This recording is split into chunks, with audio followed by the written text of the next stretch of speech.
A poor widow takes in an abandoned boy, only to discover he's her long-lost son. Welcome to Heart Story HQ. Before we dive into the story, let us know in the comments where you're watching from. Enjoy the story. This is the story of Hannah, a widow whose life was shattered by a devastating accident. A woman left with unanswered questions, unbearable grief, and a prayer whispered in desperation. It is a story of loss and hope, of a mother who never stopped loving, and a child who, against all odds, found his way back to her. But how did it happen? What chain of events could reconnect a mother and son separated by tragedy and time? And what secrets lay hidden, waiting to come to light? This is more than a story of reunion. It is a testament to resilience, faith, and the unbreakable bond between a mother and her child. Hannah was a devoted wife and mother, the kind of woman who found joy in life's simplest moments. She didn't need extravagance or grand gestures. Her happiness was rooted in her family. Her husband Michael was her foundation, her partner in every sense of the word. Together they built a life filled with love and laughter, raising their young son Noah in a small but welcoming home. Their days were ordinary but beautiful. Sunday morning pancakes, evenings spent reading bedtime stories, and late-night whispers shared after Noah had fallen asleep. Hannah often said their home wasn't just a house, it was a place where love was woven into every corner. Michael had a knack for making her laugh, even on the toughest days. And Noah was the center of their world, his laughter ringing through the air like music. The three of them were inseparable, a little family that felt complete in every way. Hannah and Michael weren't just partners in marriage. They were best friends, confidants, and each other's greatest supporters. They had met during their college years, a chance meeting that turned into a love story neither of them had anticipated. From the very beginning, their connection was effortless, built on mutual respect and a shared vision of the future. Michael had a quiet strength about him, the kind that made Hannah feel safe no matter what challenges life threw their way. He was the type of man who remembered the little things, how she liked her tea with just a hint of honey, or the way her face lit up whenever she saw sunflowers. Every anniversary, no matter how tight their budget, he made sure to surprise her. A handwritten letter, a bouquet of her favorite flowers, or a simple candlelit dinner at home. It was never about the grand gestures, but the thoughtfulness behind them. Their life together was a partnership in every sense of the word. They shared everything. Dreams of opening a small cafe one day, late-night talks about Noah's future, and even the struggles of balancing work and family life. Hannah often joked that Michael could make even the most mundane tasks feel special. Whether they were folding laundry or fixing a leaky faucet, his ability to turn every moment into an opportunity for laughter was something she cherished deeply. Evenings in their household were sacred. After Noah had his dinner and a warm bath, it was story time, Michael's favorite part of the day.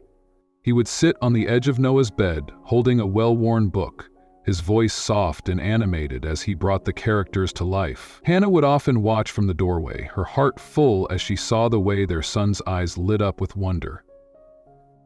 On weekends, the three of them would take long walks through the park. Michael would carry Noah on his shoulders, pretending to be a giant as their son giggled uncontrollably. They dreamed together on those walks, talking about the cafe they would one day open, the trips they would take, and the life they would continue to build. Michael had a way of grounding Hannah, of reminding her that even when things got tough, they always had each other. She often thought about how lucky she was to have found him. He wasn't just her husband. He was her anchor, her safe place, and the person who made her believe that anything was possible. But life doesn't always follow the plans we make. The dreams they shared, the moments they cherished, and the love they built would soon face a test so unimaginable, it would leave Hannah questioning if she could ever move forward. It was an ordinary evening, one of those unremarkable nights that don't seem destined for anything but routine. The rain had started just before sunset, a soft drizzle that quickly turned into a steady downpour. Hannah stood in the doorway of their modest home, waving goodbye to Michael and Noah as they pulled out of the driveway. Michael had promised to take Noah on a quick errand, just a father and son outing to pick up a few things for the next morning's breakfast. "We won't be long," Michael had said with a smile, holding the door open for Noah, who clutched his favorite stuffed bear in one hand. Hannah watched them go, the taillights of their car disappearing into the misty rain, never imagining it would be the last time she saw them together. The rain grew heavier as the night wore on, the roads slick and visibility poor. Michael, ever cautious, slowed the car, ensuring Noah was safely buckled in the back seat. They were just a few miles from home when it happened. Another car, coming from the opposite direction, swerved into their lane. The driver, later discovered to be under the influence, lost control on the wet road. In a split second, the headlights of the other car blinded Michael, and before he could react, the vehicles collided head-on with a force so powerful it shook the surrounding trees. The impact was devastating. Witnesses later described the sound of twisting metal and breaking glass as deafening, a horrific symphony that echoed through the rain-soaked night. When emergency responders arrived, they found Michael's car crumpled beyond recognition. Michael's body was recovered, but Noah's seat was empty. The door near his side had been flung open, and his stuffed bear lay discarded in the mud just a few feet away. A frantic search ensued, with rescue teams combing the area in hopes of finding the little boy. But the rain had turned the nearby creek into a raging torrent, and it was feared that Noah had been swept away. In the hours following the accident, Hannah sat by the window, waiting for Michael and Noah to come home. The rain had slowed, and the clock on the wall ticked loudly in the silence. She glanced at her phone, willing it to ring, hoping to hear Michael's calm voice reassuring her that they were fine. But when the knock came at the door, her heart sank with a dread she couldn't explain. The officers stood there, their faces somber, their uniforms soaked from the rain. "Mrs. Hannah?" one of them asked gently. She nodded, her throat tightening. "There has been an accident," he said, his voice heavy with the weight of what he had to tell her.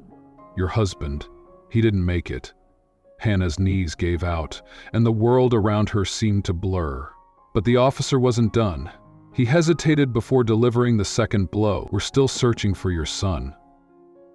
In that moment, everything Hannah had built her life around was ripped away. The man she had loved and the child she had cherished were gone, and she was left with nothing but questions and an ache that felt like it would never leave. As Hannah struggled to process her loss, investigators began piecing together the events of that night. Witnesses described seeing another vehicle speeding down the wet, slippery road. A car that swerved erratically before veering into Michael's lane. It was later revealed that the driver of the other car had been under the influence, his blood alcohol level far exceeding the legal limit. The man had walked away from the crash with minor injuries, while Michael had died on impact, sacrificing his life in a desperate attempt to shield Noah from the worst of the collision. Hannah was filled with a sense of injustice that burned almost as fiercely as her grief.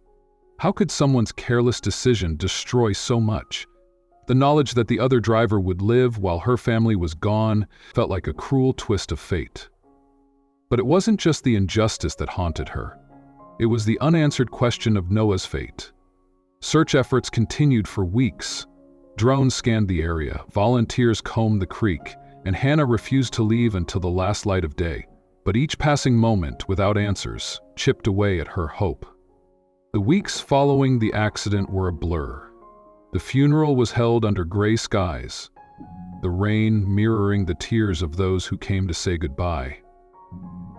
Hannah sat alone in the front row, staring at Michael's casket, unable to comprehend that the man who had been her entire world was now gone. After the service, the house that had once been filled with love and laughter felt cold and empty. Noah's toys lay scattered where he had left them, his small shoes still by the door. Every corner of the home reminded Hannah of the life she had lost, a life she couldn't imagine continuing without them. Grief consumed her. The days bled into nights and nights into days, each one indistinguishable from the last. Hannah stopped answering phone calls, stopped opening the curtains, and stopped taking care of herself. Even small tasks like brushing her hair or eating felt monumental. She couldn't shake the image of Noah's empty seat in the car or the faint hope that maybe, just maybe, he had somehow survived. That hope was both her salvation and her torment. It kept her searching, but it also kept her trapped in an endless cycle of questions with no answers. There was a night when the pain became too much. Hannah had wandered the streets for hours, the cold wind slicing through her jacket, but she didn't care. Her thoughts were heavy, her heart shattered. By the time she reached the bridge, the city was quiet. The only sound, the rushing water below. She stood there, gripping the cold, wet railing, staring at the dark current swirling beneath her. The weight of her loss pressed down on her chest, and the ache in her heart was unbearable. Michael and Noah were gone, and without them, she felt as though she had no purpose, no reason to continue. The water seemed to call to her, promising an end to the grief that consumed her every moment. She closed her eyes and leaned forward slightly, her tears mixing with the rain. In her mind, she whispered their names, Michael, Noah, hoping that wherever they were, they could hear her. Just as she was about to let go, something stopped her. It wasn't the sound of the water or the distant city lights. It was a memory. Noah's laughter, light and carefree, echoed in her mind. She could see him, his bright eyes looking up at her, his arms outstretched as he giggled in Michael's embrace. The image was so vivid, so real, it felt as though they were right there with her. It was as if Noah's spirit was begging her to stay, reminding her of the love they had shared and the life they had built together. Her knees buckled and she collapsed onto the wet pavement, sobbing uncontrollably. For what felt like hours, she sat there, her body shaking with grief. But something deep inside her had shifted. She couldn't explain it, but she knew she couldn't take that final step. That night, Hannah walked away from the bridge, but the pain didn't leave her. It clung to her, a constant weight that she carried with every step.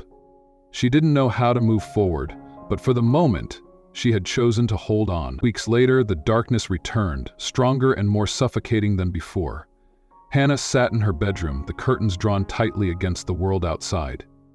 In her hands, she held a small bottle of pills, turning it over and over as the tears streamed down her face. She stared at the bottle, her thoughts consumed by the emptiness that filled her days. The pain was relentless, and she couldn't see a way through it. Without Michael's steady presence and Noah's infectious laughter, the house felt like a shell of the home it had once been. She thought about Michael, the way he used to hold her hand, how his smile could calm her even on the worst days. She thought about Noah, his endless curiosity, his bright laugh, the way he would run into her arms after school. Her chest ached with the memory of them, and for a moment she tilted her head back, the bottle in her hand trembling. But then, her eyes fell on the photo across the room. It was their favorite picture, a snapshot from their last family trip to the beach. In the photo, Michael was holding Noah on his shoulders, both of them laughing as Hannah stood beside them, her arms wrapped around Michael's waist.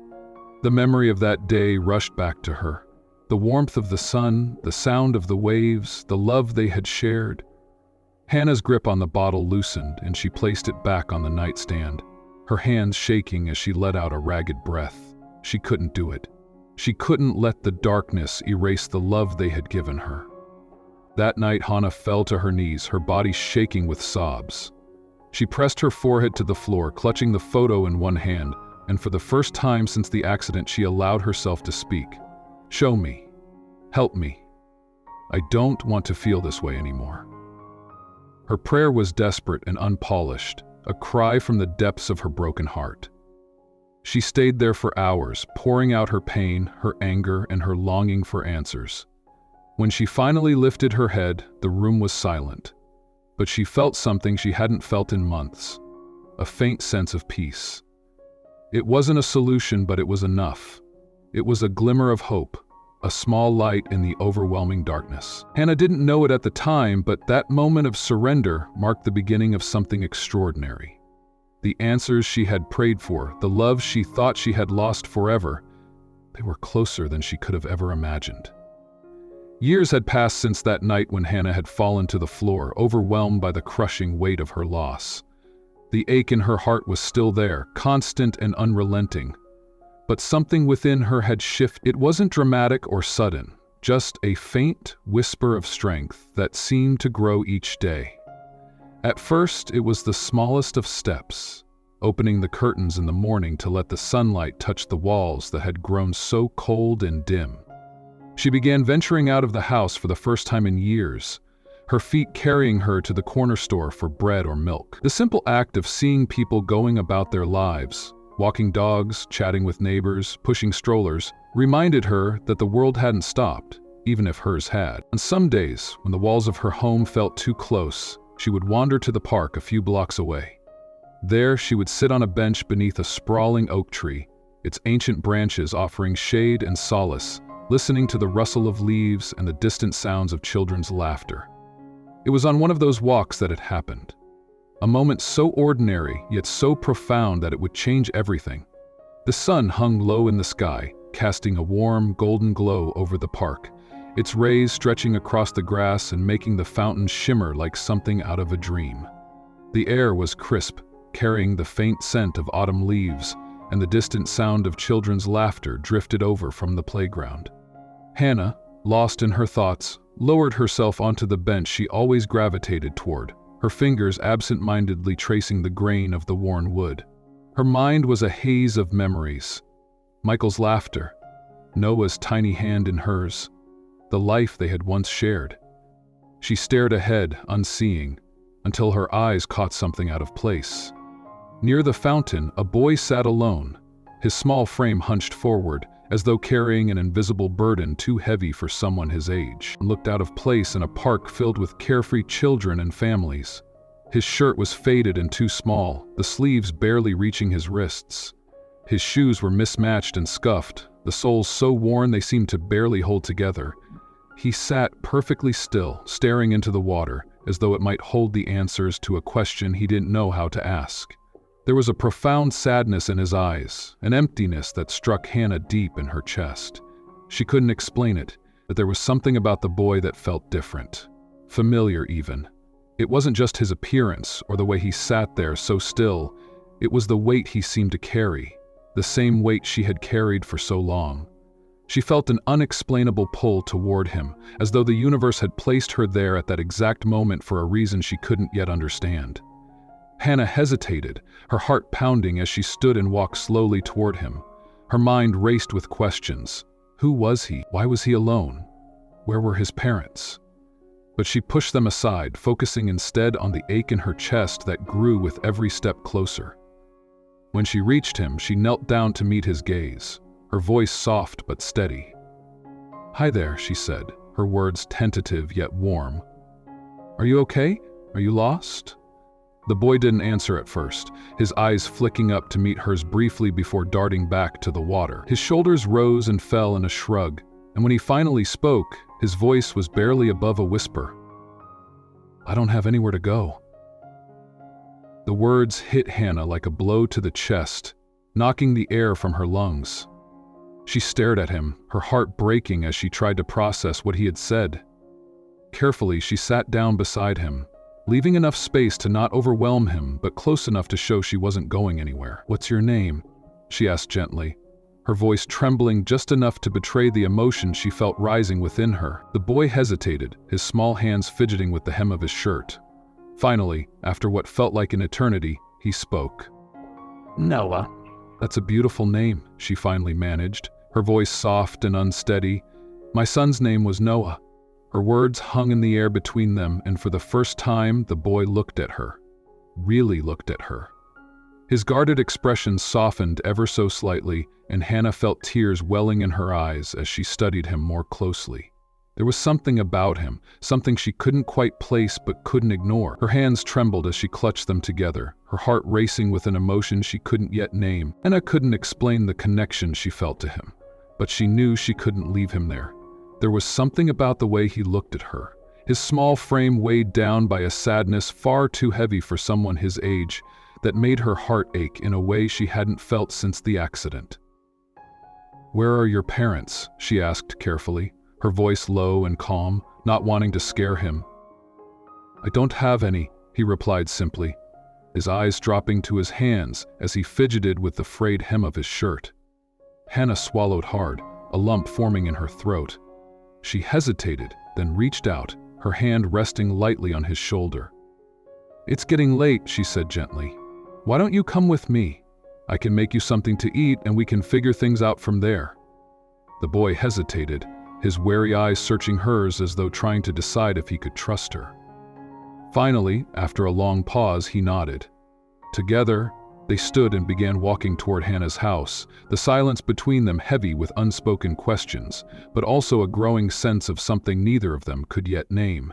As days turned into weeks, Hannah found herself growing more attached to Noah. There was something about him that felt familiar, as though he were a part of a story she had long forgotten. At first, it was little things that caught her attention. His mannerisms, the way he scrunched his nose when he was deep in thought, or the way his eyes sparkled when he laughed. It was a laugh she hadn't heard in so long, and every time it echoed through the house, it sent a shiver down her spine. Then there were the memories he shared, scattered and fragmented, but unmistakably familiar.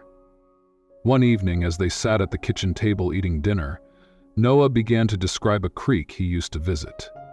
"I think it was near a forest," he said softly, his voice carrying a faint tremor of uncertainty. "It had rocks I used to jump across, and there was this tree. It was really big, with a hole in the middle. I used to hide things in it." Hannah's fork froze halfway to her mouth, her breath hitching. She knew that creek. She and Michael used to take Noah there every summer. She remembered the exact tree he was describing, a hollow oak they had nicknamed the treasure tree because Noah loved to stuff little trinkets inside. Her heart raced, but she said nothing, unsure if it was just a coincidence or if it meant something more. The coincidences began to pile up. One rainy afternoon, while flipping through a photo album, Hannah caught Noah staring at a picture of a teddy bear. He pointed to it, his voice barely above a whisper. "I had one just like that," he said. "I think I called him Mr. Bear." Hannah's heart nearly stopped. Mr. Bear had been Noah's favorite toy. He had carried it everywhere, clutching it tightly even in his sleep. She stared at him, her throat tightening, as memories of her Noah flooded back. His tiny hands wrapped around the bear's paw, his soft voice telling her bedtime stories about the adventures of Mr. Bear. It wasn't just the memories he shared. It was the way he talked about them, with the quiet certainty of someone who had lived them. There were moments when Hannah had to excuse herself, retreating to her room to process what she was hearing. How could this boy, who had appeared so suddenly in her life, know these things? Things only her Noah would know? One evening, as they played a game of cards on the living room floor, Noah absent-mindedly rubbed a small scar on his arm. Hannah's eyes were drawn to it, her heart skipping a beat. It was a crescent-shaped scar, faint but unmistakable. Her mind raced back to the day her son had fallen off his bike, scraping his arm on the pavement. She had bandaged that wound herself, kissing his tears away as she promised him it would heal quickly. "Where did you get that scar?" she asked, her voice trembling. Noah shrugged, not looking up from the cards. "I don't remember. I've just always had it." Hannah's hands trembled as she clutched her cards, her eyes darting between the scar and Noah's face. The memories, the coincidences, the scar, it was all too much to ignore. Could it really be him? Could this boy sitting in her living room, laughing and talking as though he had always belonged there, truly be the son she had lost so many years ago? She didn't have the answers yet, but in her heart, a tiny spark of hope began to grow. A hope she hadn't dared to feel since the day of the accident. It had been weeks since Hannah first noticed the uncanny similarities between the boy she'd taken in and her lost son. Noah had come into her life in the most unexpected way. A social worker had asked her to foster the quiet child after he was found abandoned at a bus station. Something about him struck Hannah from the moment she saw him. His eyes, those warm hazel eyes, were just like Michael's. And his laughter, when it finally came, reminded her so much of the little boy she used to sing to sleep. At first, she dismissed the thought as wishful thinking. But the little coincidences piled up until she couldn't ignore them any longer. One evening, after tucking Noah into bed, she sat by his bedside, her voice shaking as she asked the question that had been haunting her. "Noah," she began softly, "do you ever remember anything about your parents? Anything at all?" He hesitated, then shook his head. "No, just bits and pieces. Sometimes I dream about someone singing to me, but that's it." Her heart ached at his answer. That had been her lullaby, the one she used to sing to her son. "Would you mind if we did a test?" she asked carefully. "It might tell us something about your family." Noah looked at her with wide eyes. "You mean like to see if you're my mom?" She nodded, trying to hold back tears. "Yes, but only if you're okay with it." He hesitated, then gave a small, uncertain smile. "Okay, let's do it." The clinic visit was a quiet affair.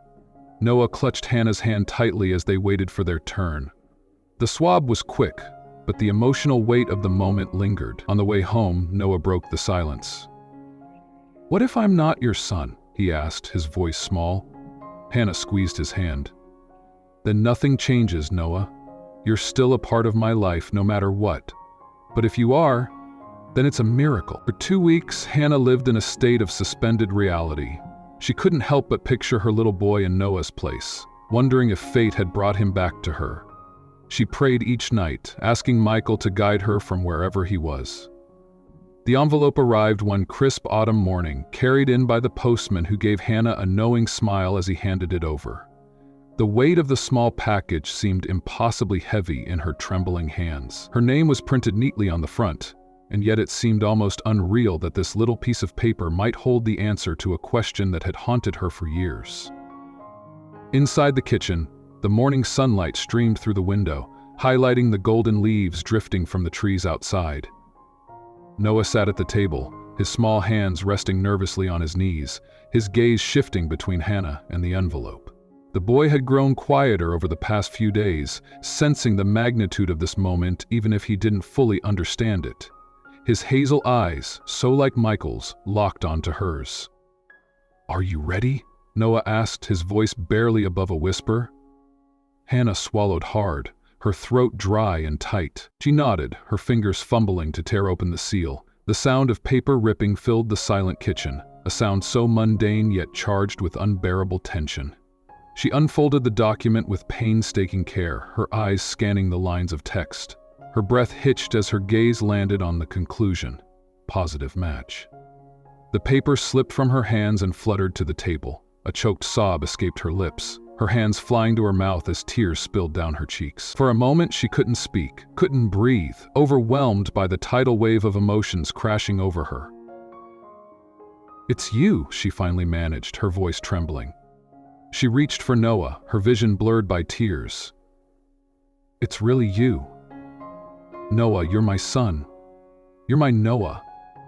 Noah stared at her, frozen, his young mind struggling to process the revelation. "You're Noah? Really?"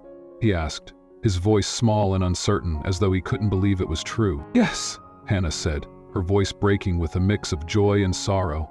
She pulled him into her arms, holding him tightly as though she could never let go. "You're my Noah.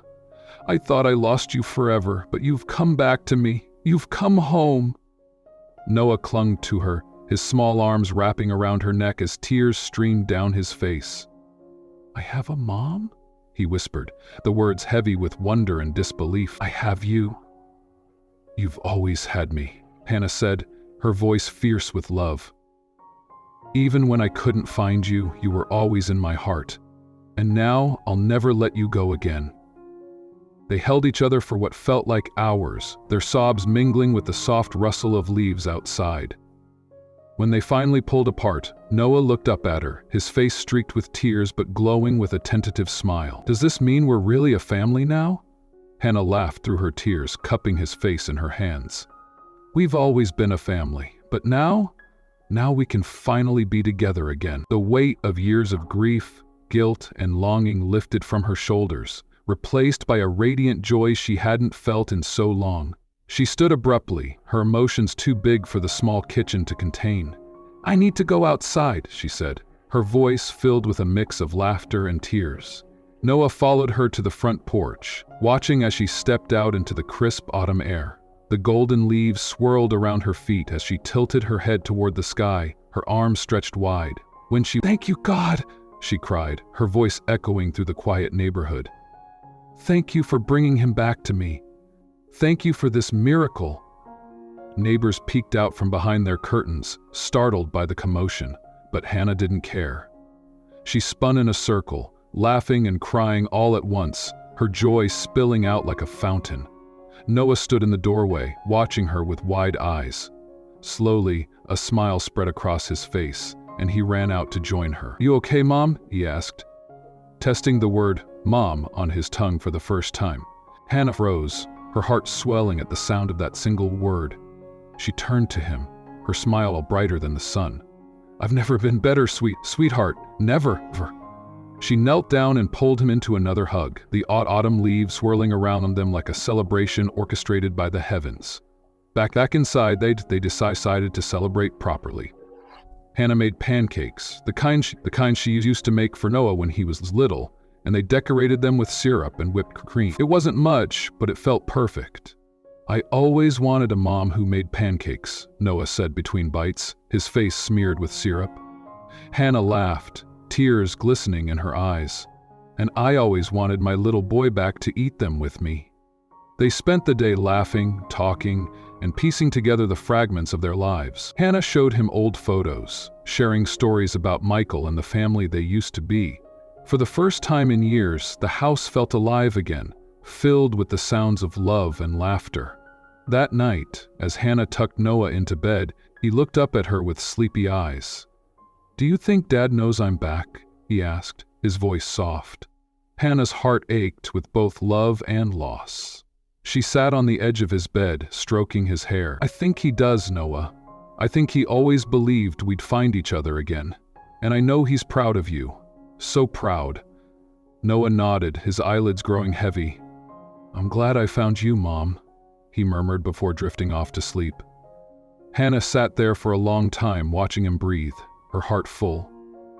The journey had been long and painful, but they were here now, together. She whispered a quiet prayer of thanks before turning off the light, leaving the door slightly ajar so the warmth of the hallway light could spill into the room. Hannah went to bed that night with a peace she hadn't felt in years. For the first time since Michael and Noah were taken from her, she felt whole again, and she knew, deep in her heart, that this was just the beginning of their new life together. Hannah's life underwent a profound transformation in the days and weeks following her reunion with Noah. For years, her home had been a place of silence, haunted by memories of the past. The echoes of laughter had been replaced by the ticking of clocks and the hum of the refrigerator, a lonely soundtrack to her days. But now, all of that had changed. Her once empty home was alive again.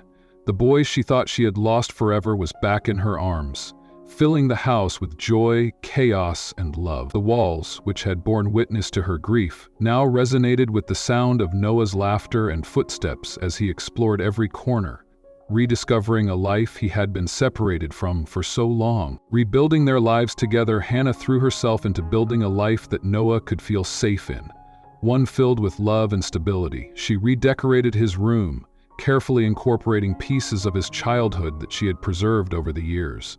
The little bear that had been found at the crash site sat proudly on his bed, a symbol of their journey back to each other. Noah, too, underwent a remarkable transformation. When he had first arrived at her doorstep, he had been quiet, unsure of his place in the world. But as the days turned into weeks, his confidence grew. He smiled more, laughed freely, and began to express himself through his artwork, which now adorned the walls of their home. They created new routines together. Mornings were filled with the smell of pancakes, Noah's favorite, while the house, once steeped in sorrow, now radiated warmth and light. Hannah knew that healing required them both to confront the past. One sunny afternoon, she and Noah visited the park where he had last been with Michael. As they walked hand in hand, Noah looked around, a flicker of recognition crossing his face. "I think I remember this place," he said softly, his voice tinged with wonder. Hannah squeezed his hand. "Your dad loved bringing you here. He used to push you on the swings until you were laughing so hard you could barely breathe." Noah smiled, though his eyes grew misty. "I wish I could remember him better." Hannah knelt beside him, looking him in the eyes. "I'll help you remember. I'll tell you every story, every little thing about him. He loved you so much, Noah, and he would be so proud of you." Later, they visited Michael's grave, bringing flowers and a drawing Noah had made of their family. As Noah knelt by the headstone, he spoke softly, "Hi, Dad. I'm back now. Mom found me. I hope you're watching." Hannah stood behind him, tears streaming down her face. "He's watching, sweetheart, and he's so proud of you." As time went on, Hannah and Noah's bond deepened. They became inseparable, their lives intertwined in a way that made up for the years they had lost. Hannah returned to work at the community center, her story of resilience and hope inspiring others who had experienced loss. Noah, too, found his place in the world. He joined a local soccer team, made friends, and even began helping Hannah with her outreach programs. His once guarded heart was now open, and his infectious laughter became a source of joy not just for Hannah, but for everyone who knew him. One evening, as they sat on the porch watching the sunset, Noah turned to Hannah. "Do you think Dad sent me back to you?" Hannah smiled, her heart full. "I think he did. I think he knew we needed each other." Noah leaned against her, his voice soft. "I'm glad I'm home, Mom. And I'm glad you're home, Noah. You've made this house come alive again." Hannah often found herself reflecting on how far they had come. The years of heartache and uncertainty had shaped her into someone stronger, someone who understood the depths of love and the power of faith. Her once broken heart was now whole again, and her life was filled with purpose. She no longer avoided the reminders of the past, but embraced them, weaving them into the tapestry of her new life with Noah. She often whispered quiet prayers of gratitude, thanking God and Michael for watching over them. "I'll take care of him," she would say to the heavens. Her story, once one of loss, had become a testament to hope and the unbreakable bond between a mother and her child. Hannah's life wasn't perfect. There were still challenges to face, scars that would never fully fade, but it was full. And for the first time in years, she felt truly at peace. Hannah's home was no longer a house of grief. It was a place of laughter, love, and second chances. A place where hope had found a way to blossom again. Life has a way of surprising us, often when we least expect it. There are moments of loss, pain, and uncertainty that can make us feel like our world is falling apart. But even in the darkest times, there is always a glimmer of hope, a quiet reminder that better days are ahead. The story of Hannah and Noah reminds us that love is the most powerful force in the universe. It teaches us that no matter how broken we may feel, there is always a chance for healing, for reunion, and for joy to find its way back into our lives. If you're struggling right now, I want you to know that you are not alone. Hold on to hope, even if it feels small or fragile. It only takes a spark to reignite the light within you. Believe in the love that surrounds you, in the unseen forces working for your good, and in your own strength to rise above whatever challenges you face. Miracles may not always come in the way we expect, but they come. Keep your heart open, your faith strong, and your eyes on the possibilities ahead. Love has a way of finding us when we need it most, and hope has a way of carrying us through. You are stronger than you know, more loved than you can imagine, and capable of overcoming whatever lies before you. Keep going, because the best chapters of your story are still waiting to be written. Have you ever faced a moment when hope triumphed over despair? Share your story in the comments below. Your words could be the light someone else needs today.